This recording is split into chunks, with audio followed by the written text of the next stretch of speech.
Fala pessoal, tudo bem com vocês? Fábio Garcia mais uma vez do canal The Playoffs, mais uma vez para falar de defesa e mais uma vez com rankings, né? Hoje vamos falar do que as pessoas mais gostam na defesa, que é a pressão ao quarterback, os edges.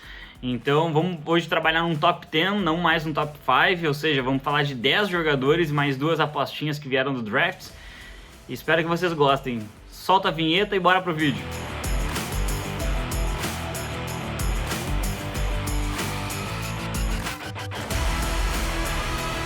Como vocês já sabem, né, a gente deixa aquele pedido de deixar um like aqui no nosso vídeo, um comentário se concorda ou não. Também é outra lista bem difícil de fazer.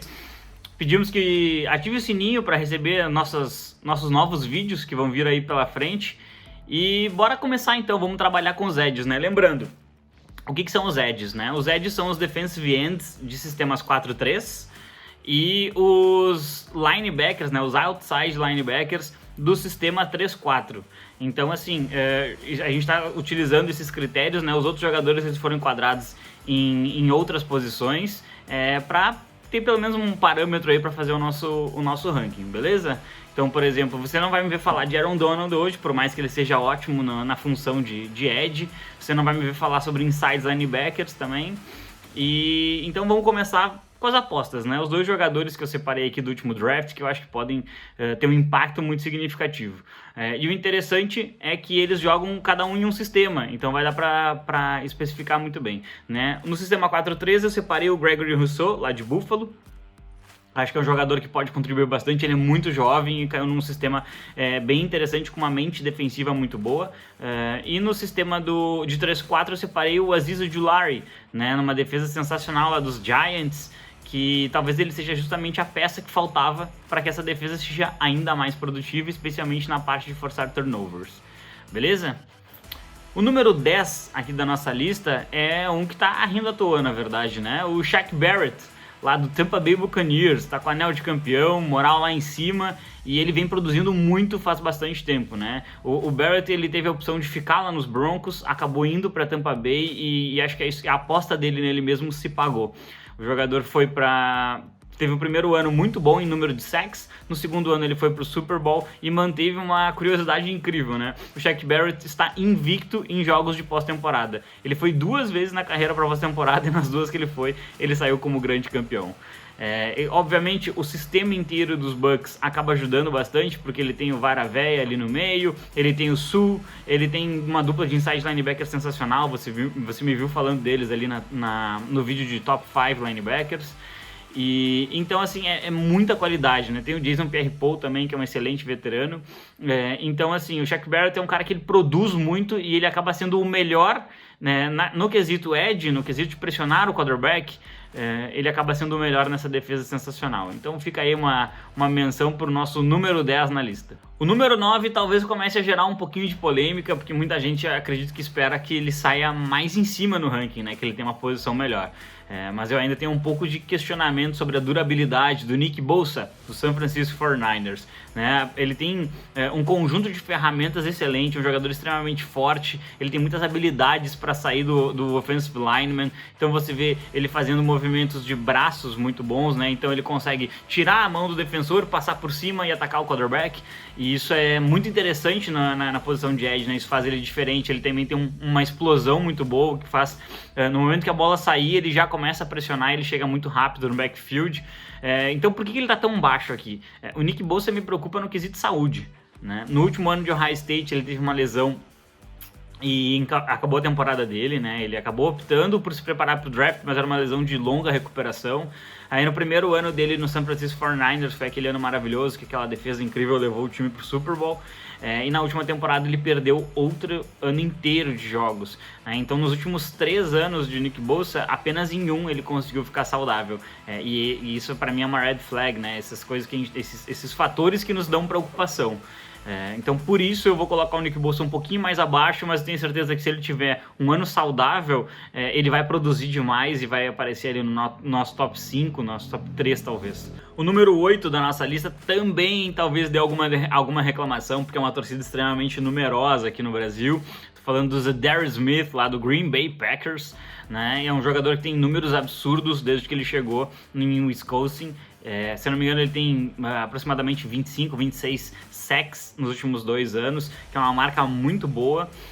E é um jogador que ele joga com pouca ajuda, né? O Preston Smith teve um ano ok na sua primeira passagem ali com os Packers, no seu primeiro ano com a franquia.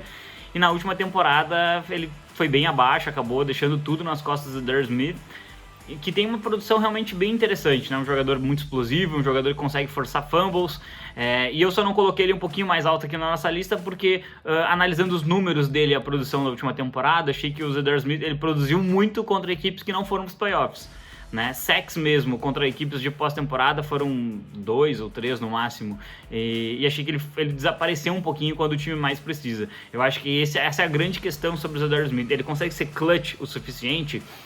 Na semana 2 da temporada passada, se não estou enganado, ele recupera um fumble que dá a vitória dos Packers sobre o New Orleans Saints do Drew Brees. E a gente precisa que ele faça isso na pós-temporada para ele virar realmente um edge elite, aquele jogador que você realmente teme de enfrentar. Acho que o Darius Smith está muito próximo disso, mas ele precisa comprovar nos momentos mais importantes das partidas contra as equipes mais difíceis, que nem ele fez contra o Saints, de preferência na pós-temporada para ajudar lá o Aaron Rodgers no que estão chamando de The Last Dance. O número 7 da nossa lista aqui do The Playoffs é um grande edge rusher. É um grande edge rusher que vem de uma família de atletas incríveis e talvez seja um dos maiores erros do General Manager Bill Belichick, né? Como treinador a gente pode falar pouquíssimos erros dele, mas como General Manager ele acaba errando bastante, que é o Chandler Jones do Arizona Cardinals, né? Pelo menos por enquanto do Arizona Cardinals, né? Ele parece um pouco infeliz com a situação, chegaram muitos jogadores, ele vem de uma temporada que ele acabou sofrendo uma lesão e não conseguiu jogar, mas eu tenho uma estatística que eu acho assustadora. Nos últimos 3 anos saudáveis do Chandler Jones, ele produziu nada menos que 49 sacks. Isso é uma marca absurda. Então, assim, é um jogador que ele consegue entregar números no quesito mais importante, né? É importante que o defensive lineman, né, o edge, perdão, ele consiga passes desviados porque ele lê bem a jogada. É importante que ele consiga tackles for loss, pressões, né? Nem sempre ele vai conseguir derrubar o quarterback com a bola, mas é importante que ele consiga apressar a jogada, porque o quarterback às vezes lance uma bola incompleta, lance uma interceptação, desvie passes, né? Ele bote a mão na bola mesmo, e obviamente o sacks, forçando fumbles ou não. Então, assim, o Chandler Jones ele consegue fazer tudo isso, né? Ele já aparece mais numa parte final de carreira, mas ele tem uma produção recente assustadora. Então, por conta disso, eu coloco aqui o Chandler Jones entre os melhores edges da NFL e torço para que ele fique saudável, né? Os melhores jogadores, todos os jogadores a gente torce que ficam saudáveis, né? Mas os elite a gente torce ainda mais. Chandler Jones é um grande edge rusher. Acho que ele faz um trabalho de explosão muscular muito intenso, assim, e acaba sempre conseguindo bons números, né? Um jogador muito constante, vem produzindo bastante há muito tempo lá nos Cardinals. O número 6 da nossa lista é um rival de divisão do meu querido Las Vegas Raiders, né? E não, eu não tô falando do Von Miller, né? Até me dói um pouco não botar o Von Miller no vídeo, mas é um cara que já aparece bem na parte final da carreira mesmo, apesar de ter vencido um Super Bowl lá pros Broncos. O número 6, na verdade, é o Joey Bosa, né? O irmão mais velho do Nick, que joga no Los Angeles Chargers, né? O Joey Bosa, ele é um jogador que ele conseguiu produzir muito, apesar de pouco talento ao redor, ao longo da sua carreira. E eu acho que ele tem um conjunto de habilidades muito complementares para o jogo dele. Então, ele tem um ótimo trabalho de mãos, ele tem um ótimo trabalho de pés, ele tem uma explosão muito interessante, e ele tem uma leitura muito boa de jogadas, né? O Joey Bosa, ele entrou na NFL como um dos melhores edges, foi selecionado muito alto no seu draft, e ele conseguiu se desenvolver muito bem na carreira, mas assim como seu irmão, ele sofre muito com lesões, né? Então ele sofre com concussões, ele perde 2 ou 3 jogos por uma questão de tornozelo, por uma questão de joelho, e isso acaba prejudicando um pouco a produção dele dentro de campo. Nesse ano, os Chargers têm um novo coordenador defensivo e um head coach que pensa defesa antes de mais nada, né? O Brent Staley. E acredito que isso possa fazer do Joey Bosa um novo jogador, que ele produza ainda mais e ele consiga trazer para os Chargers um elemento mais forte ainda na sua unidade defensiva. Dizem muito que o Staley quer reproduzir no Bosa o papel do Aaron Donald, e o Dervin James fazendo um papel de liderança de secundária mais ou menos como o Jalen Ramsey fazia. lá nos Rams, né, o antigo time do Stanley. E obviamente o Bolsa não é o Aaron Donald, mas acredito que ele possa ter uma produção muito melhor que ele mesmo. Então fica aí uma aposta também e somente elogios para o edge rusher lá dos Chargers, né? Número 5 na nossa lista aqui, já indo para a parte final da lista, é um outro jogador que acabou sofrendo uma lesão na última temporada e não participou. É um jogador que talvez esteja até um pouco esquecido para você que está vendo aqui o nosso vídeo. Eu estou falando do Danielle Hunter, né, o edge rusher do sistema 4-3 lá do Mike Zimmer no Minnesota Vikings. E acho que um pouco do insucesso de Minnesota passa pelo fato do Hunter não ter jogado a última temporada. É um jogador que ele consegue aparecer no backfield muito rapidamente. E ele causa muitas pressões, ele faz o pocket ficar absolutamente desconfortável e então ele acaba sendo um jogador bem completo na posição de edge, produzindo muito para uma defesa que tem um sistema muito inteligente, né? Então o que acabou acontecendo? O Danielle Hunter, ele pressiona o quarterback que tem que lançar a bola em movimento, que tem que lançar a bola pressionado e às vezes com uma janela muito menor, e isso acaba fazendo o Harrison Smith, o Eric Kendricks e os outros jogadores de uma defesa muito bem estruturada se consagrarem com fumbles, com recuperações de fumbles no caso, com interceptações, né? Ele fez uma dupla bem interessante com o Everson Griffin, talvez eles consigam repetir isso nessa temporada e acredito que se o Danielle Hunter permanecer saudável este ano, ele tem muitas chances de ajudar os Vikings a chegarem na pós-temporada. Então, abrindo aqui os nossos 5 melhores, eu coloco o Edge lá de Minnesota, porque acho que ele é um jogador extremamente completo que pode causar muitos problemas no backfield. Número 4 da nossa lista, talvez traga um pouquinho de polêmica também, né? É um jogador que eu particularmente sinto muita falta lá nos meus Raiders, né? Ele jogava em Oakland, mas agora estão em Vegas, que é o Khalil Mack do Chicago Bears, né? Alguns scouters, alguns analistas começam a apontar um certo declínio na carreira dele e eu particularmente acho que ele ainda é um dos elite edges na NFL. É um jogador que ele tem muita força física e ele acaba utilizando isso com muita inteligência, né? A gente tem alguns vídeos deles, né? Algumas tapes dele são muito interessantes porque ele consegue com apenas uma mão, ele empurra o offensive lineman e ele ataca o gap, ou seja, ele joga o OL para fora e acaba entrando no backfield, no gap que ele mesmo abre para ele. Então é um jogador extremamente completo e ele realmente tem os seus números caindo um pouco nas últimas temporadas. Acho que 3 das melhores 4 temporadas dele são ainda pelos Raiders. Mas é um jogador também que sofre um pouquinho com o fato da mudança constante de coordenação defensiva em Chicago, né? Quando ele chegou era o Vic Fangio, depois o Chuck Pagano, e o Chuck Pagano já se aposentou, então já chegou outro coordenador e isso acaba prejudicando um pouco, porque é sempre um esquema novo, quanto mais tempo num esquema, melhor para qualquer jogador, mesmo ele ser um jogador de elite como o Khalil Mack. Ele teve um estrago muito grande dentro da divisão, virou um dos jogadores mais perigosos, teve algumas partidas excelentes contra o time dos Packers e acho que ele pode ser a âncora defensiva para que essa unidade dê um suporte para o momento em que o Justin Fields ganhar a posição de titular do Andy Dalton. Isso vai acontecer mais cedo ou mais tarde, pode ser no início da temporada, pode ser só o final dela, mas quando os Bears quiserem ter sucesso, eles vão optar por isso. Então, com uma dor de saudades do meu ex, eu boto o Khalil Mack como o 4º melhor edge da NFL. O número 3 aqui do nosso ranking, já abrindo o pódio, né, é o melhor jogador defensivo da última temporada entre os calouros. O nosso queridíssimo Chase Young, né, o Chase Young do Washington Football Team, ele chegou e ele tomou conta de uma linha defensiva que só contava com jogadores de primeira rodada. E ele foi disparadamente o melhor, ele trouxe uma nova rotação para aquela unidade. E o Chase Young, ele é um jogador absolutamente completo. Eu não duvido em nada ele ser o melhor edge na variação geral, muito em breve. Para alguns, talvez ele já seja. E eu vi o Chase Young, né, analisando a tape dele lá de Ohio State pro The Playoffs. Eu via ele como o melhor edge saindo do college desde o Von Miller, né? Então a gente está falando aí de um jogador que é o melhor da sua posição nos últimos 10 anos, claro, na minha avaliação. Tem gente que preferia o Nick Bosa, de repente Myles Garrett, né, saindo dos seus drafts, mas o Chase Young para mim parecia o mais completo e o mais capaz de impactar o jogo em uma jogada só. Ele fez isso, ele mostrou isso, né, um jogador que joga com muita força, infelizmente acabou machucando o Joe Burrow na última temporada, né? Mas isso faz parte do jogo em si e da fisicalidade que o Chase Young impõe dentro das linhas, dentro das trincheiras.